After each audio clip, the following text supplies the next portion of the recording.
Hi. Good morning. Morning. Hi, everyone. Morning. Wow, lots of people. This is great. Julie, Yeah, Robert, Tony, yeah. Karina, We Brian, have some more probably, Aaron. but we try to get it done first thing in the morning so we can get on with our day, right? We have some people from part 3. I think 2 people from part 3 that have not seen you are joining us. Great. And one of them is Debbie. She uses your cards for grade 10, and she has some specific questions as well. Oh, that's great. Hi, Emma. Welcome. Hi, everyone. Hi. Morning. Morning. Thank you very much for the questions, everybody. And JP will speak to a little bit more about that as well. So some great, insightful questions. We're almost done. We're almost done. You know, it's so brave of educators to take a course this summer after being online and just all the turmoil that went on this year. So I really commend them for taking a course, you know. How come, Angela? What happened this year?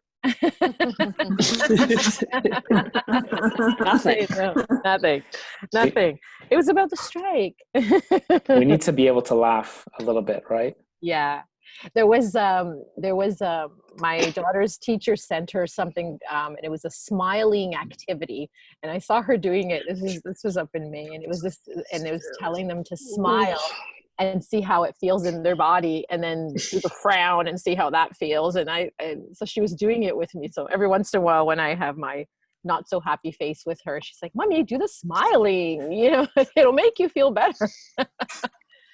So anyways, yeah, I think R&R is so important for everybody's nervous system right now.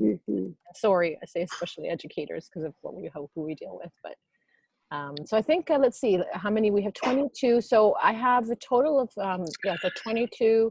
So I'm always respectful of everybody's time. So we can always start, and people, you know, maybe if you want to just keep an eye to add people in, I guess, JP. But for the most part, maybe 1 or 2 more people should be coming. And then that's about it, I think, or 2 or 3. I just want to let everybody know that JP is going to be recording this for people that were not able to attend, and also it might be nice, you know, for you to have it to refer back to as well. And if you notice, JP has also put the slides for you in his presentation that I will post. It's in the chat. You can either copy and paste it for yourselves, or I will post it as always for information that we always have for the modules as well. So welcome everybody. Welcome JP. I'm always grateful when he comes to speak to our students in the AQ course, because if you're already using the challenge cards, it really helps you deepen your ability to use them in an effective manner specifically with students individually and in the careers course, and also as PD perhaps for the whole school. And if you haven't, then it's a great shift in your perspective in how we approach career counseling. So welcome, JP, and I will let you lead. Thanks, Angela, for having me, and thanks everybody for being here this morning. This is very exciting for me because when I think about the amount of people that you've already helped in your life, the amount of people and students that you're going to help next year, and the number of students that you're going to help over the course of your career, that's a big number. So it's so exciting to think about the impact that you've had and that you will have. And I hope that this conversation plays a small part in the big difference that you're going to make in people's lives. That's why I'm excited to be here. And I'm going to start by sharing my slides. And if you'd like, you can follow along on my screen, or you can also follow along in the Google Slides link that I sent you. I see we've got maybe a dozen or so people that are already there, which is fantastic. I want to share some slides with you, but then this is really about the questions that you sent me. So that's another reason why I'm really excited about the call. You've sent me some wonderful questions that can help this whole idea move forward, that can help you integrate this into your work. And I've thought about them, and I can't wait to dive in. Let's start. Okay, I think everyone can see that. Carly just joined us. Welcome, Carly. Let's do it. Okay, where do these ideas come from? I studied industrial organizational psychology. I did my master's at the University of Manchester in the UK. I'm from Ottawa in Canada, and I live here now. I'm back here. I did my undergrad here at the University of Ottawa in psychology. And when I finished my master's, I did human resources consulting for 8 years with a company called DDI, Development Dimensions International. I worked for them 2.5 years in Pittsburgh in the US and 2 years in Montreal in Canada. And in that time, I got to consult with all sorts of different companies. I like to say that I've worked with some of the world's most loved companies. Care Canada in humanitarian aid, the YMCA, and I've also worked with some of the world's least admired companies, least loved companies. Do you see the Walmarts there? I've worked with Biogen, a pharmaceutical company. I've worked with BP, the oil company, immediately after their Deepwater Horizon oil spill on a project related to improving the safety leadership of their teams during hiring. So all that exposure gave me a sense of what's happening in the world of careers and how leaders become leaders. And I learned some insights that I translated into the challenge mindset, which is the idea that I want to share with you today. And that's why I built my company Spark Path, to be able to spread the word. Now, I want to start off by a question. This is going to be an interactive session. So here's my first question for you. When you think about the students that you help, no matter what age they have, some of you work in elementary, some of you work in high school, some of you will eventually work with adults. How many different job titles do they know about? Can you actually answer that in the chat? Can you give me a number? The people you help, how many do they know? Do they know 5, 10? Give me a number. Megan, you think 20? Roberta, 30, 3 to 5. Yeah, it could be that low. Tim, 50 for yours. You might work with students who are a bit older. I get that. 10, 25, 15. I think we've got a pretty good range here. Korean, you're not sure. You know what? I like to ask sometimes the students what they know. And sometimes when the student says 100, then I'm kind of tempted to ask them, really? Write them down, your 100 job titles that you know, but we don't have time for that. I think your numbers are pretty good. That's about the average that they know. What do they know? They know lawyer, doctor, engineer, plumber, policeman. You know that series, right? Now, here's my next question. How many job titles are there in the world?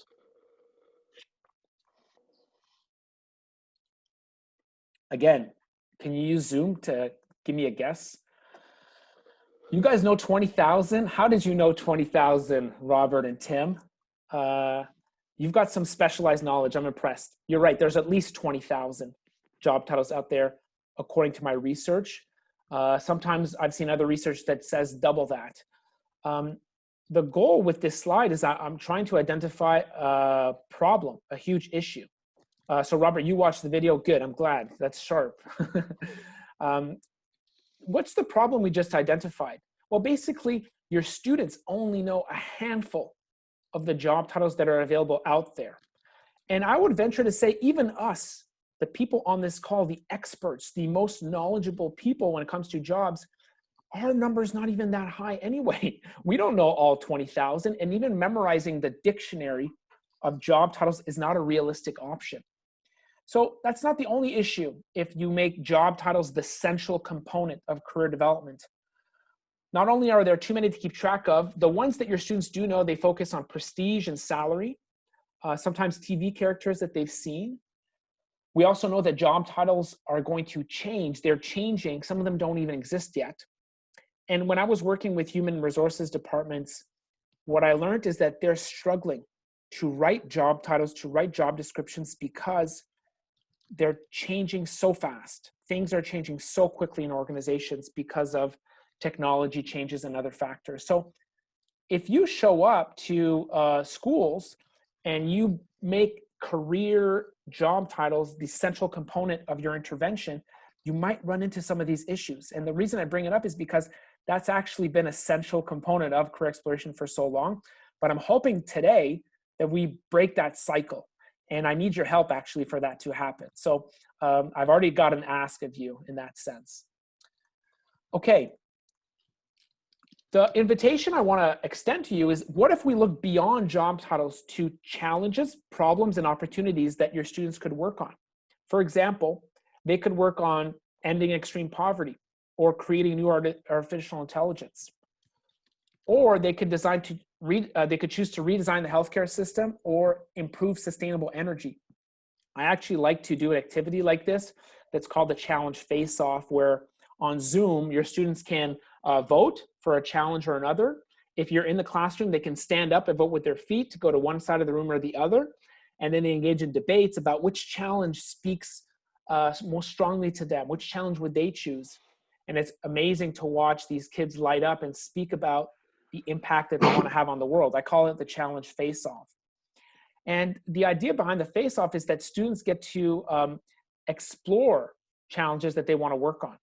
And that's a very different approach than what we typically do now in schools. Typically now we say, okay, well, listen, if you want to think about your future, tell me your favorite high school class. And you saw this example on the TEDx where I said, well, if you pick math, then we can recommend that you study accounting, which is a great degree. You could take on the job of an accountant, work for a firm of accounts. And then later you realize, what's the problem I'm trying to solve? The challenge I'm working on is helping my clients pay as little amount of tax as possible. And maybe you love that, or maybe you hate it, right? I'm inviting you today to flip the model. What difference would it make in your students if you invited them to explore challenges that they want to work on first, and then they can work backwards to find companies working on those challenges, the people who work there, what jobs they have, and what they needed to learn to do that.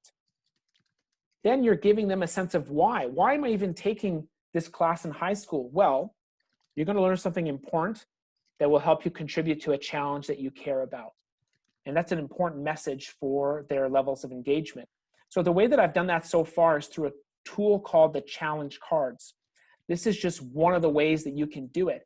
I launched these challenge cards in 2017, but you can use the challenge mindset in any way that you want. I mean, you can take a magazine and have students explore. You can get them to find a newspaper article that describes a challenge they want to work on.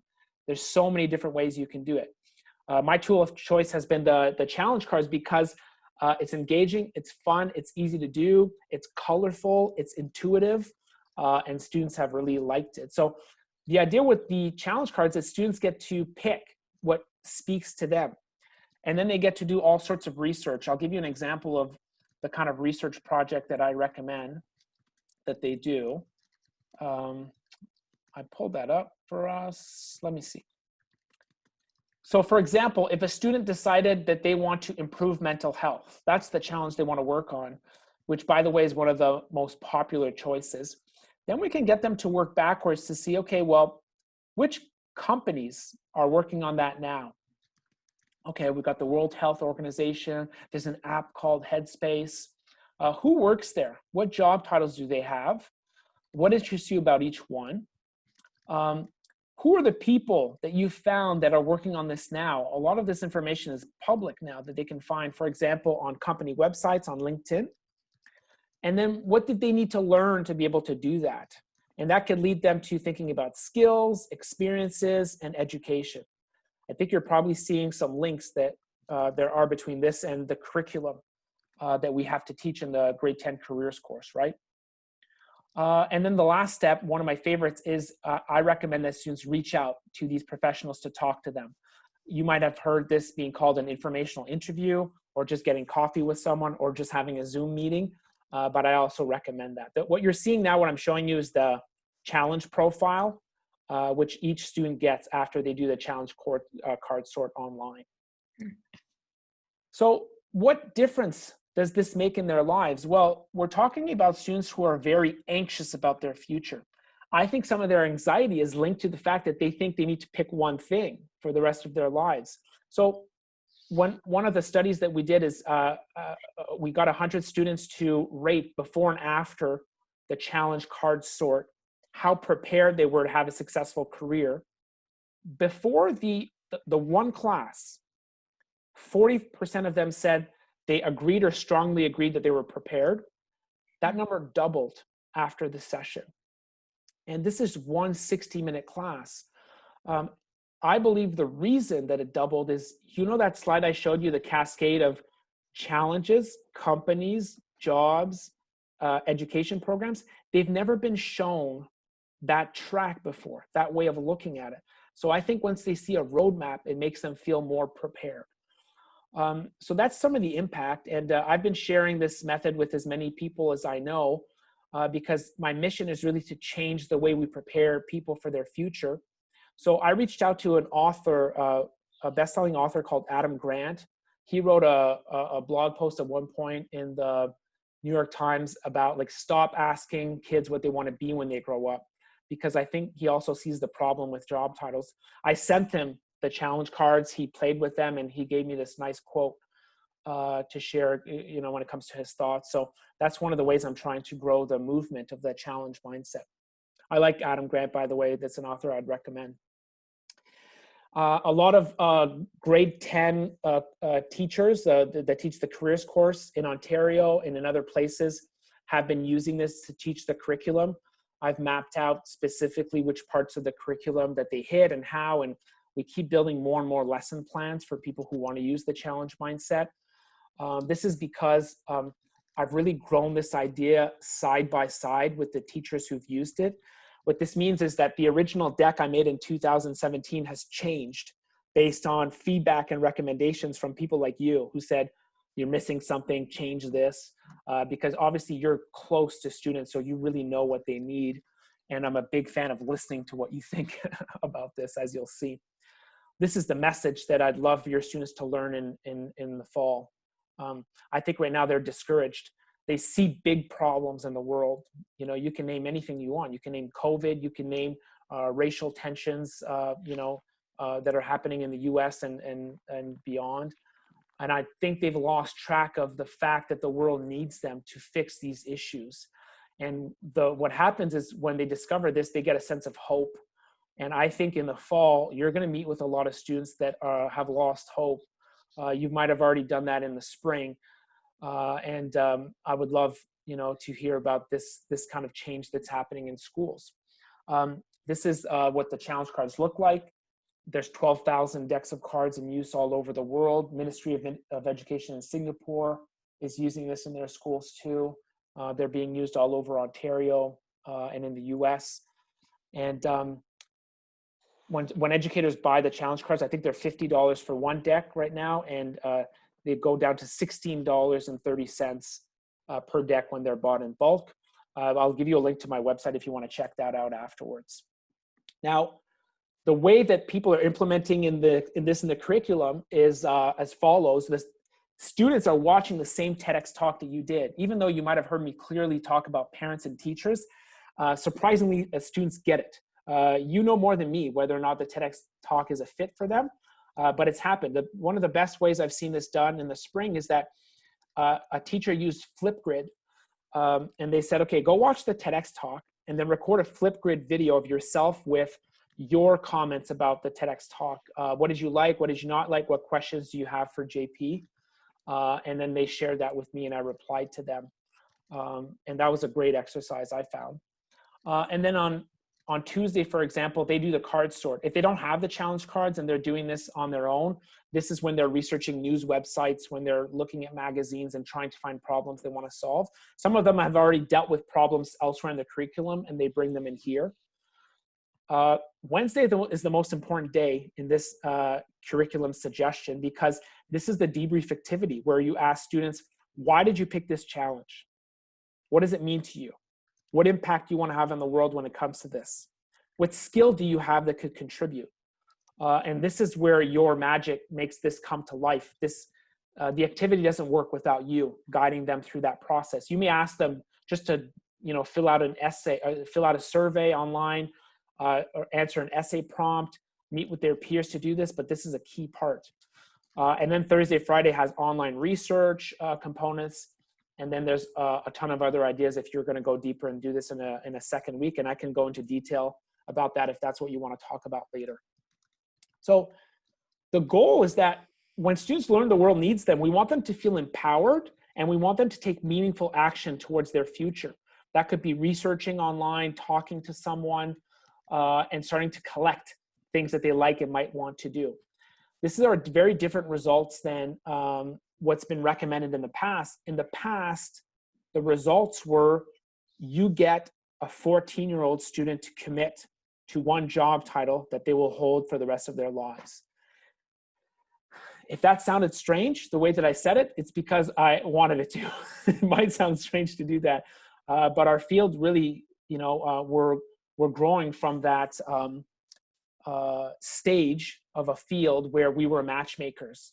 Everyone on this call, your expertise was knowing the 20,000 job titles, and you're going to do the work of getting to know kids and then matching them to the world of work, and you're a matchmaker. My argument is that world is over. It's over to pretend like they'll do one thing, to pretend like we know the dictionary of job titles. Instead, we're empowering students. We're giving them tools to research, to understand what's coming next, and we're getting them excited about our future. And I'm looking forward to seeing if you see it similarly or differently than I see it. Okay, it's time for your great questions. Before I get to your questions, I've been talking straight for 15, 20 minutes. Let me see if you have any questions, comments now before we go to the ones you already sent me. I also sent you a couple last minute ones because I've been checking my email as I've been, just so you know. Got it. Kylie, are you with me? Are we on the same page? Mm-hmm. Yes, great. That's good news. Okay, great. Let's dive into the questions and then we'll move on from there. I love the questions that you sent me because every question that you asked me hits on something that was not fully developed in the TEDx talk. So every time we talk about those points, we get closer to the truth, closer to implementation. So I'm really grateful that you sent them. And I'm planning on tackling them very quickly, like at a surface level.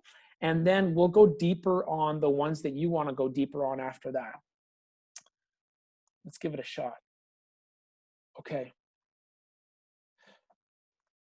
Just a quick question first. Do you think you could use the same questions with elementary students that can you speak to how you could adapt the ideas for younger students? Aaron, that's a great question. Aaron, I would say there's about 3 of you who ask about the right age. So I've got this on my list, so thank you. But there's more of you who asked about parents, how to deal with parents.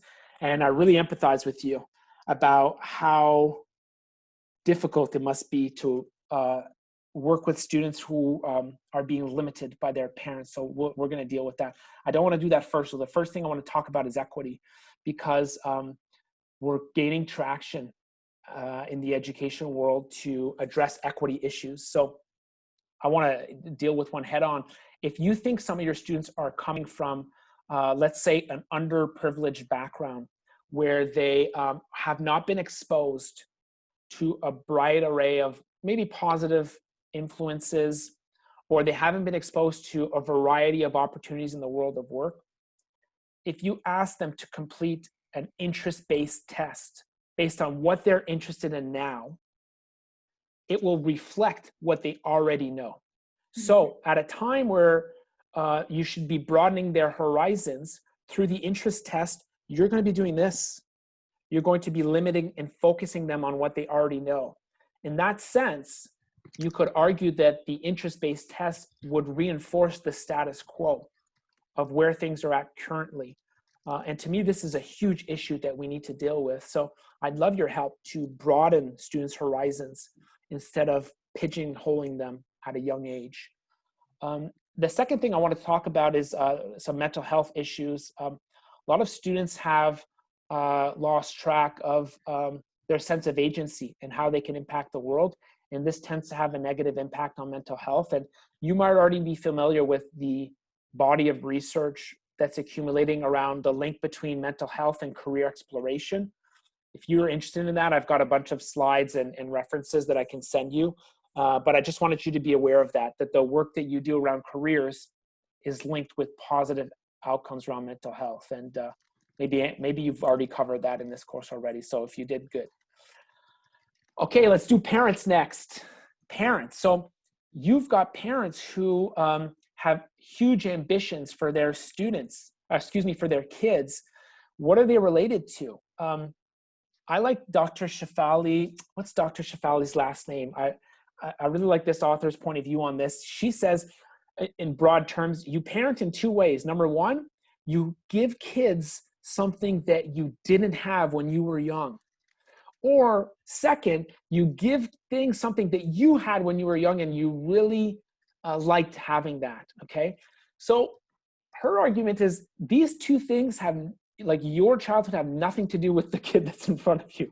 So if you're trying to parent strictly by giving them what you didn't have or giving them what you had, you might be missing an opportunity to see your child for who they are.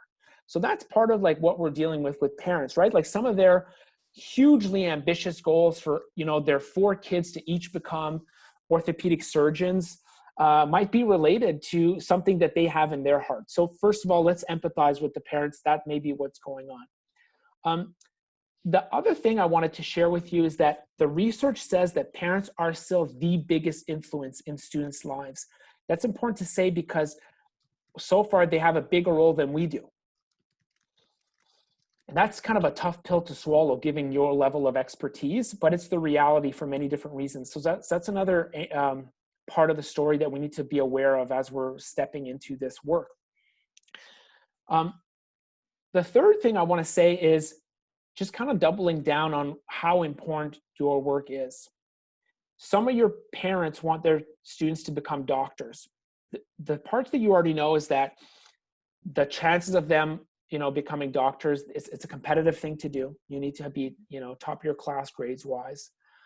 The other part that I don't know how much you know of, but there are millions, if not billions of dollars being invested right now in exploding the job title of a doctor.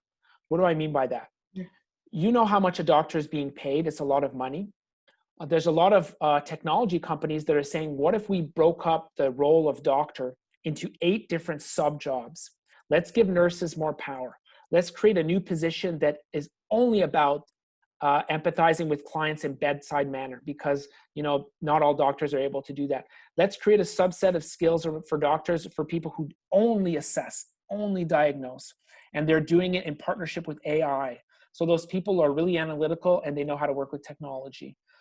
Let's have another role for doctors that are only leaders of doctors. So I'm going, this is from a book called The Future of Professions, and it's similar to what I'm seeing in terms of how money's invested in Silicon Valley for any company that wants to do something. This is already happening in the legal profession. Some of your parents want their students to become lawyers. There's so many good tools that are robbing early career professionals in law of the best job that they had, which was doing research. Now there are research tools that are replacing that role, preventing them from, even having, even jumping into the legal field. Angela, am I going too fast when these are new things I'm talking about? Are you with me? No, people are saying no. Okay, you're completely with me. So the reason I'm saying this is because I want to double down on, if you want to break down this idea of job titles and sticking to them, I just want to tell you that you're right. Okay. Even if some of your students will be a lawyer, will be a doctor, those professions are changing quickly. Okay. There's so much money being invested in technology for that to happen. So if you want to teach them to think about the problems they need to solve instead of just the job titles, you're giving them a gift. Okay. And what I just shared with you, I think that's way too complex to share with parents, but I just wanted you to have that in your back pocket just for your level of confidence. The next thing I want to say about parents, the same way that we expose young people to the challenge mindset and, for example, the challenge cards, I do the same thing with parents. I do not explain the theory behind the challenge mindset anymore at the level that we're doing today. I get them to experience it. They live it. They touch the challenge cards. They play with it. They do it themselves. And that tends to break down some of their preconceived ideas being fixed around job titles. It's not going to cure it for everyone. You will still have some parents who are fixed on one job title, but it certainly has helped. That's what I've seen. Okay, that was a ton of stuff for parents. I hope that's a great start, but I can go deeper into this topic if you want to. And actually, some people had follow-up comments, so I just want to make sure I address those too. Oh, Angela, you found the book so quickly. Well done. And Aaron, you knew Dr. Shefali Tsabari. Thank you so much by providing this link, you just make me sound way more credible. So Aaron, thank you. And we have 2 Aarons. Look at that. What a big group. Aaron, can you put it in the chat for everybody, perhaps? Oh, did you just send it to me? What a nice person. Sorry, I missed that, Aaron. No, that's okay. Just because we have a resource page, and I usually like to post everything so it's on one page for everybody. Thanks, Aaron. That's great. Fantastic. Okay, someone else asked, how do you help students discover their strengths, or how do you help them develop self-awareness for their strengths, their abilities, their values, their interests? My favorite way is first, do it before. Because if your students know their strengths, they're going to touch the challenge cards differently. They're going to show up thinking, I have something to offer to the world, which they do, by the way. That's my belief. It might be a belief that you and I share, because I think every student has the chance to make a meaningful contribution. Of course, they're going to be in different scopes and size and scale, but every student has something that they can offer. Once you help them discover that, I think they bring even more to the challenge card sort. So I recommend to do it first. The next question I got is about change. We're not replacing committing to one job title for life with committing to one challenge for life. They're actually going to work on several different challenges in their career. The better they are at working on this challenge, the faster they will discover new challenges to work on, the faster they'll be promoted and asked to work on different challenges. When I was consulting, the job title I worked with most often was engineer. Think about this. For 4 years, someone was trained as an engineer to think like an engineer, act like an engineer, behave like an engineer. And then maybe for 5 to 8 years, they became the best engineers at their company. And then everything changed. Someone asked them to be a leader of engineers. That's a completely different challenge to solve. And some of them struggled and felt miserable because they were doing so poorly at this new challenge, because it required a new way to think. They were not prepared to be flexible around the problems to solve. The best engineer, what do they want to do? They want to show up to work and solve the problem. But solving the specific problem is the opposite of what a leader should do. A leader should help other people, equip them so they can solve problems. So having the challenge mindset was so useful for those leaders in making the transition. So you need to be preparing your students for the fact that they will change which problem they work on. And some of the ways people do that in the grade 10 career course is that they do the card sort several times. They do it at the beginning of the course and they do it at the end of the course, just to show them, look, some of your interests may have changed, and this is to be expected. Some of your students have already committed. I want to be a mechanical engineer. I like to celebrate that. And I use that as, I call it surfing the wave, which means they're already surfing a wave. I'm not going to yank them down from the surfboard and say, never mind, forget your dreams of becoming a mechanical engineer. That's only a job title. No, I want to celebrate them. I want to keep them riding the wave, but I will ask them, what's a mechanical engineer? What problems is the mechanical engineering trying to solve? So we're gonna start with the job title to get to the challenge they want to work on. It will make them a better mechanical engineer in the end. And more importantly, immediately, it will make them a better student, because they're going to get a sense of, what do I need to learn to work on the problems that a mechanical engineer works on. Next question, age.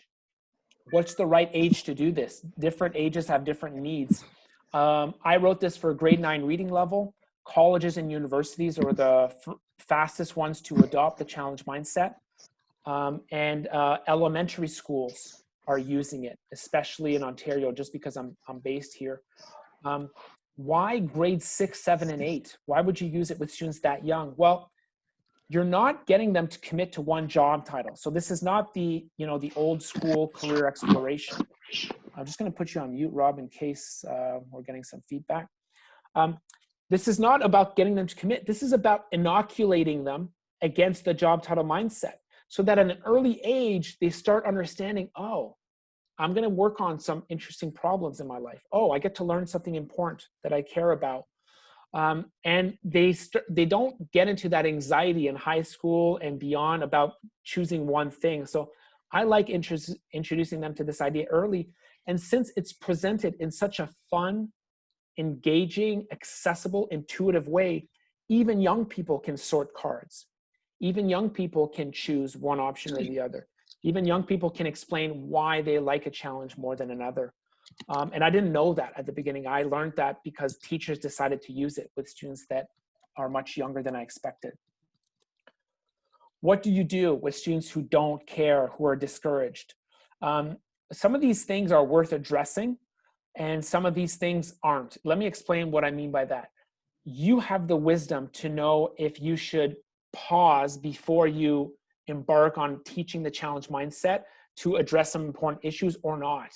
I've seen students who don't care, don't even want to be in the class, and then as soon as they do the card sort online, they're engaged, boom, boom, boom, boom, and they're immersed. So sometimes the best strategy is just get them to start and play. Sometimes that doesn't work. Like you've done this, right? You've given something to a student and they say, no, I don't even want to do this. So in those cases, you want to address the fact that they're discouraged. One of the ways that I do that is by helping them discover their strengths. So they already start to have energy about what they can offer the world. That's probably the easiest way to do it. I've got a more advanced way of doing this called the career construction interview from Mark Savikas, which I'm happy to tell you about if you want more detail on that. The other one that you get is, I don't need to find a problem to work on. I just want to be famous, or I just want to be rich. The famous one is just a classic that's, been true since the 1930s, right? Like you can see old school analysis of this online if you want. Like that's not a new thing that that young people want to be famous. The other one that you get here is like, I just want to be a YouTube star. And I know the downsides to that, right? Which is, are kind of funny, but I want to show you the benefit to that. The benefit to being a YouTube star versus a celebrity is that so many YouTube stars, not all of them, but so many are solving a specific problem for a specific audience. So some of them are just pure entertainers, so that might not be true for them. And the entertainment, the problem to solve is just creating a diversion or entertaining people or doing something fun, which is kind of like a light problem to solve, but it counts. I mean, it's a $1 billion industry to make people laugh, right? And to do movies. So it's not like we should ignore it completely. However, it's cool to show them on TikTok, on YouTube, the people that are out there that are helping them, that are helping an audience solve a specific pain point or specific problem. I find that students can really listen to that. And it's very connected to being rich, because if you solve a problem that could help people who are in a big amount of pain, or, basically what I'm trying to say is that there are some problems to solve that are so expensive to solve. If you can help people solve it, it will make you rich, automatically. Not to be crude. It's a bit crude to say rich in that way. May not be the right way to say it. I'm just trying to use the same language that they're using with you. I just want to be rich and make money. If you want to make money, it's hard to make money without solving a problem. So that's the way that I frame it for students. Neat. One more question, and then let's go to a discussion. How do we move students from being just obsessed with grades and the fact that they have to perform well academically with a broader mindset where they're thinking, I'm in school learning something that will help me contribute to a challenge I care about? I think just by showing them the problems to work on and then helping them work backwards, once they see which companies are working on that problem and who works there, once you show them those people, you'll get them to look at their profiles, and you'll quickly be able to explain that this person, the way that they contribute to the challenge is not just because they had good grades. They also learned to be a good listener. They also learned to be resilient. They also got a part-time job at Dairy Queen, which helped them build their fundamental communication skills. They also worked at a daycare, which helped them, work through important problems. To me, that's the way you're teaching students that being good at school, getting good grades is only one part of the formula. It takes a much broader base of learning if you want to make a positive contribution in the world.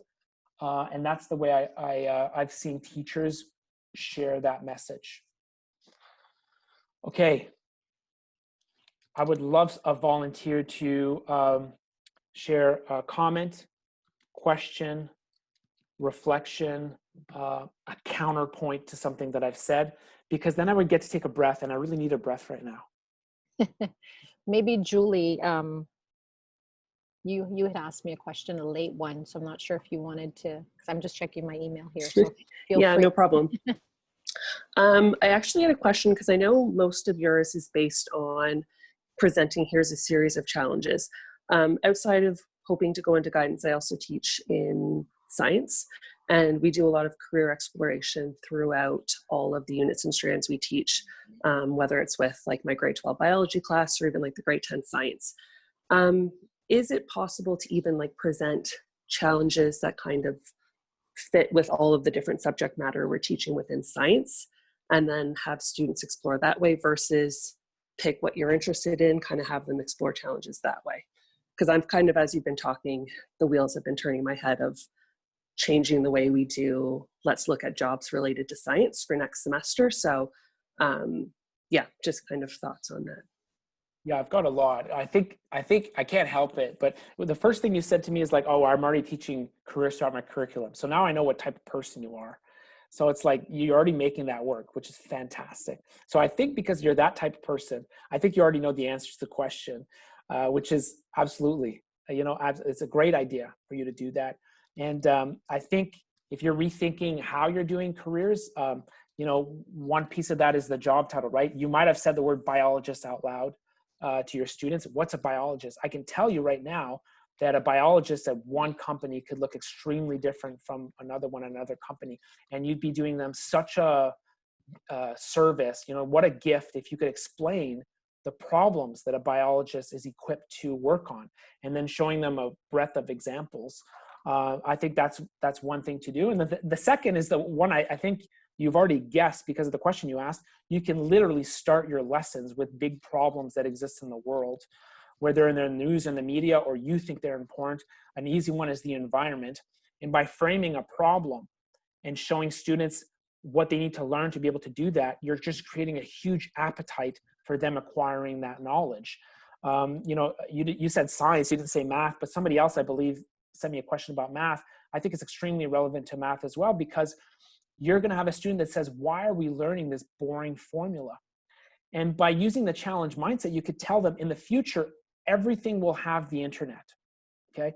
It's going to be so cheap to have a microchip in this pen that companies will almost have no choice but to have a chip in this pen. Okay. So now this pen's collecting data, use data, drop data, writing data. What if the microchip can actually capture by the angles what people are writing? If that's freaky, I'm okay with that. That's the type of thing that companies are trying to do now. Okay. So what are the companies going to do with all this data? Okay. They have no idea what to do with all this data. It's a huge problem for them. How do you manage, interpret, analyze that data, make it meaningful? You need data thinkers. You need data analysts. Those people need to be well-versed in playing with data. So they need to understand math. They need to understand formulas. It's a tremendously empowering skill that you can give them, or a piece of knowledge. So now once they have that, and you can do that much faster, by the way, much more efficiently than I just did in my language. So you'll do it. And then they'll be like, oh, I really need to know this. Like, this is powerful knowledge. And I think they'll be better listeners throughout the lesson after that. How did I do, Julie? Oh, thumbs up. That's really good. Thank you for your question. Angela, that was a good prompt, because I would have missed Julie's question because I might not have seen it. Is there somebody else, Angela, that you sent me like a later email? I did send some later emails. Perhaps I'm just looking here. I think it was addressed in some of the things here. Who was it? Laura, you had one. Yeah, your question was about getting students who don't have an idea of what they want to fix in the world or what they truly care about to explore ideas that are not typical jobs. So someone doesn't know, I guess, what they're, maybe Laura, you can elaborate on that if you feel you want it to still be addressed. Yeah, he pretty much just answered that with exploring the cards so much and utilizing those to get the students exploring different things. But I guess even still, like, if they don't see something on the cards, are there other ways to get them exploring different things or different challenges, I guess. And another one is even looking specifically at science, like Julie was talking about, and kind of diving into those different subjects. I guess that's another way to do it as well. Yeah, you hit the heart of it, Laura, because one of my inspirations was Jamie Cassatt, who's Google education evangelist. And he had this famous quote on Twitter. I don't know if you've seen it, but it was like a little picture and it said, "Don't ask kids what they want to be when they grow up. Ask them what problem they want to solve and what they need to learn to be able to do that." I hope that sounds familiar because I love it. I love that idea. So now I went to students and I was like, "What problem do you want to solve?" And they had no idea what to say. And that was my inspiration for the challenge cards, because I said, all I need to do is show them. So I did all this research about the future of work and authors and lists that were published by associations and interviews with professionals. And I made the challenge cards. The only goal was for them to be accessible, understandable by young people. And just by getting them to pick, I would say 99% of students find something that speaks to them. If they don't, you should get them to create their own challenge card. That's one of my favorite activities. If you're doing this for a 2-week curriculum, that's what I suggest on the second week, is you get your students to create their own challenge card, because that's the ultimate integration of the challenge mindset. They are now seeing their world through the lens of problems, challenges, and opportunities. And I don't pretend like the tool I built is the dictionary of challenges to solve, right? Some of them don't even exist yet. So if they can create their own, that's a really great way for you to assess kind of where they're at and what they've learned.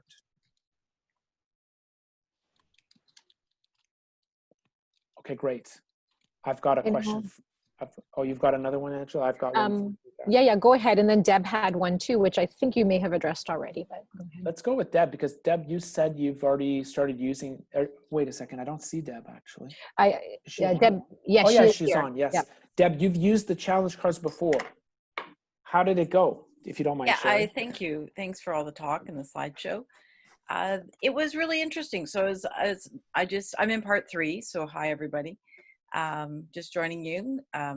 And so I taught careers this year, and I had the class set plus the new one that dealt with skills, the skilled trades. And I really appreciated, I'd been to a guidance PD, and they gave out a bunch, it's not a whole class set of those, but maybe a half a dozen or something at my board.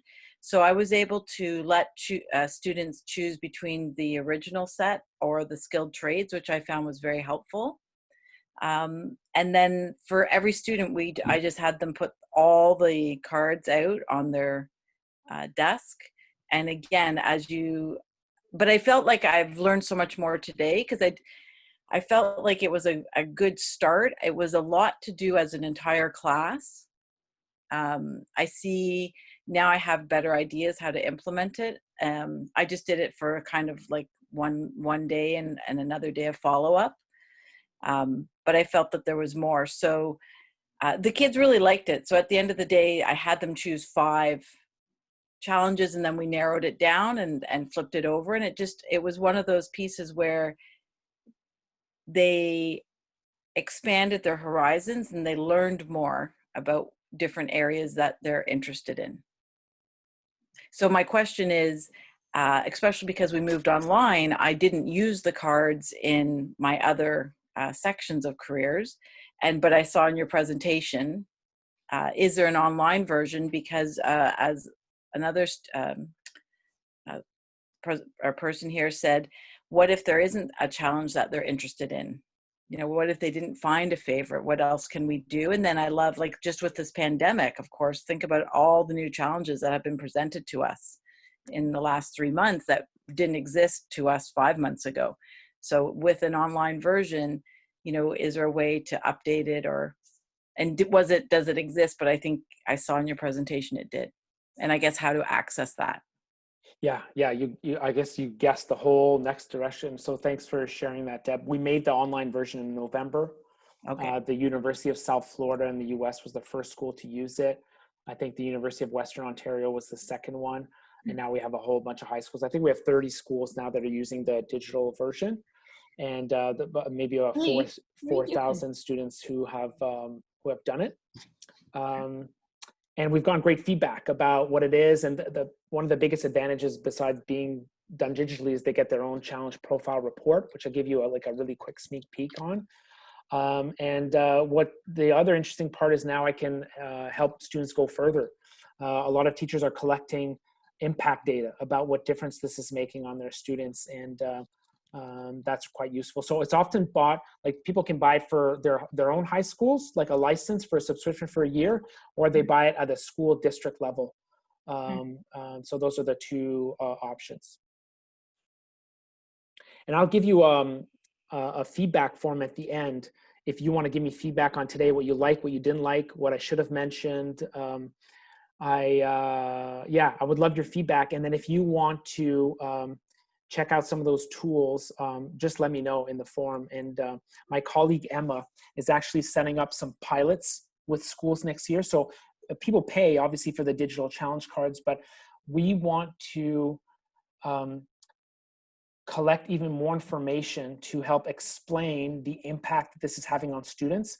So my colleague Emma is running a free pilot in the fall for people who are using this online. So if you've got a class or a group of people you want to use this with, we can set you up with the digital challenge cards next fall at no cost. So if that's something that you're interested in, let me just give you the link actually right now. Let me know if that link works for you actually. It's at the end of the slides. Here's the one that's hyperlinked. Let's see. Yeah, so I'd love all of you to give me feedback on how I did today, because I really read it all to try to improve it. And if you want to do the pilot, just say pilot in that form, and I'll make sure that Emma reaches out to you to give you what you need. Okay, I've got a question for you. The questions that you asked me today, were they good?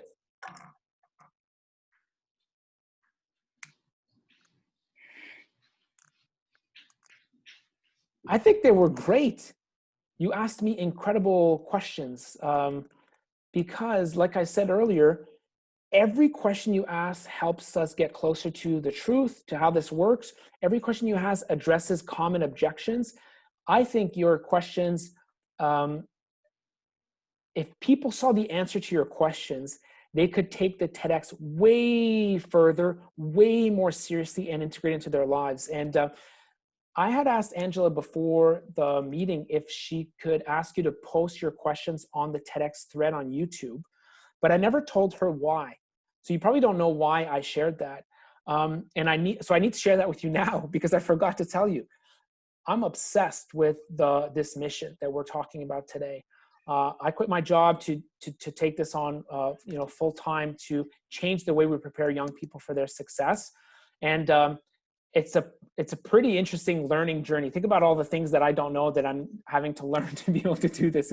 It's been there's so much to learn. And one of the things I'm working on now is how can I tell more people about the challenge mindset? So what I learned is that TEDx talk, if other people see it that haven't heard of the cards before, this may help them change the way that they teach students. This may help them stop doing the interest-based job title test. This may stop asking a 14-year-old to commit to one job for the rest of their lives. So I see a lot of potential with that tool to do that. So that's why I asked you to write on the TEDx comments, because if you post there, more people will see it. If you like it, more people will see it. If you share it with others, more people will see it. So that's my ask. So I wanted to provide that context. So if ever some of you wanted to go back and post your question directly on the page there, it actually would help with that mission. The second thing is Angela told me, well, listen, you have to consider there's a social capital risk of people meaning us, posting a public comment. And you're right, like this is your online life. It's your personal life. So it is a big ask that I have of you to do that. And it may not be the right fit for you. The level of risk involved reminds me of the social risk that we ask our students to take on when we ask them an open-ended question in the classroom. And we want them to be brave and answer in front of all their peers, and they might be wrong. It's two different things though, because your comment is there online, it exists, versus, sort of that opportunity disappears for students, but I couldn't help to think about that risk. So that's my invitation for you. if you're willing to take that risk to click like on the TEDx. If you did like it, if you didn't like it, please don't click like. But if you liked it, if you want to click like, if you want to comment, if you want to share it, it would actually help in this mission. So thank you for hearing my request. Okay, Tim, have you had questions with other education ministers to implement the challenge mindset in other provinces? When Angela, when you and I met at OSCA, I did the keynote at OSCA in 2017. I met two brilliant people at the Ministry of Education, and the next day they had me in, to the Ministry of Education to show them what I was working on. Right, good. Which was a lot of fun. It was really cool to get to know them, to see them,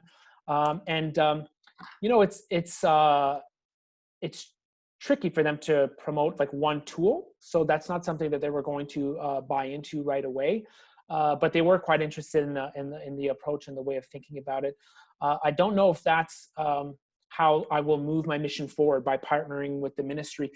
I'd rather spend my time with you, I know you're going to go out in the fall and do this work. I think that's the best way for now. But in the future, maybe I'll get those invitations again, and maybe I'll get more chances to partner. I certainly know that one step for me to do that is through research. Like, I need to provide even more evidence of this.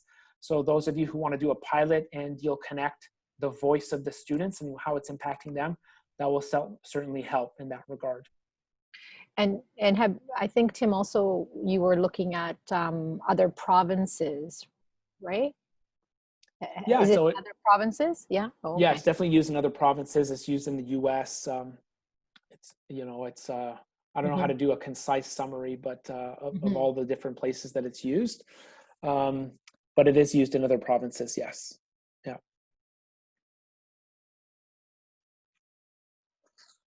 All right. I think we have 3 minutes left, right, Angela? Yeah. And Tony has a question. Okay, great. That's okay. Tony has a quick question. Oh, hi, JP. Just a quick question. First of all, I love your YouTube video. It was great.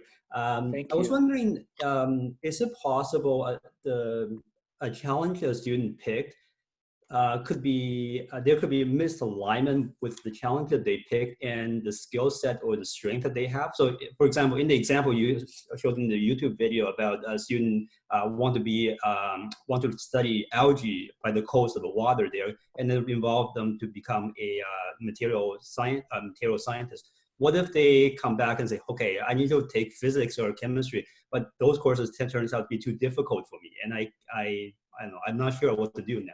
Like, what would you say to those? Yeah, it's a great example, Tony, because it happens. Like what you just said happens all the time.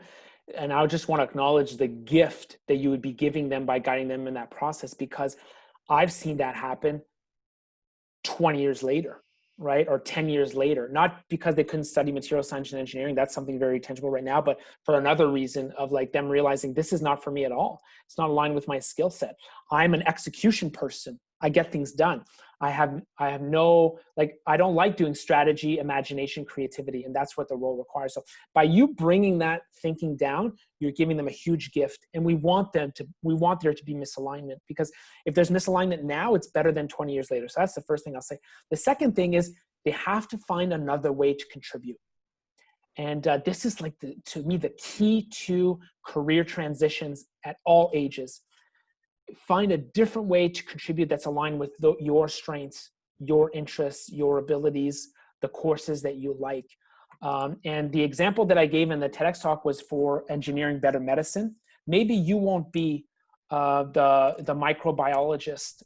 Maybe you won't be the chemist, but you're going to be the finance lead that creates the budget for this new development of the drug.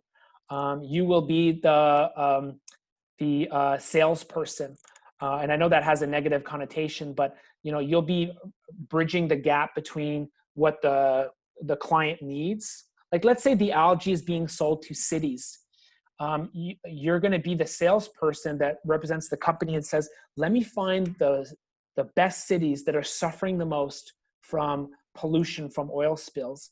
I'm going to find them, help them, support them, and guide them into using the right algae for their city.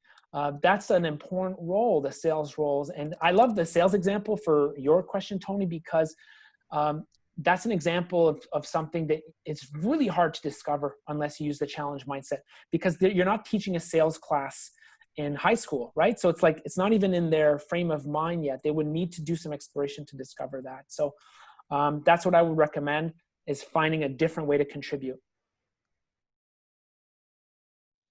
Tony, thanks for your question. Everybody, thanks so much for weighing in. I would love your feedback to the forum. If you want to go ahead and comment on that video, it would help me a ton. Some of you might want to follow up by email if you have some specific questions, and I'm going to put my email in the chat. Just to share, like, almost every OSCA class, there's one person that I ended up corresponding with that's using this, that we ended up doing something special together. So no pressure. I don't know who that's going to be yet, but if there's any way that I can help you, I'd love to support you in the important work that you do. And thanks very much for being willing to jump on this call. Thank you, JP. Every time I come on, I always learn something more about how to deepen my work with this, with the cards. I do have to say that our board purchased the cards, and if we went to the workshop, we got a class set, which was wonderful, and when we used them. I just wanted to clarify, so if teachers here want to be part of that pilot, you want them to indicate that in the form, and then somebody will reach out to them for next steps. Is that correct?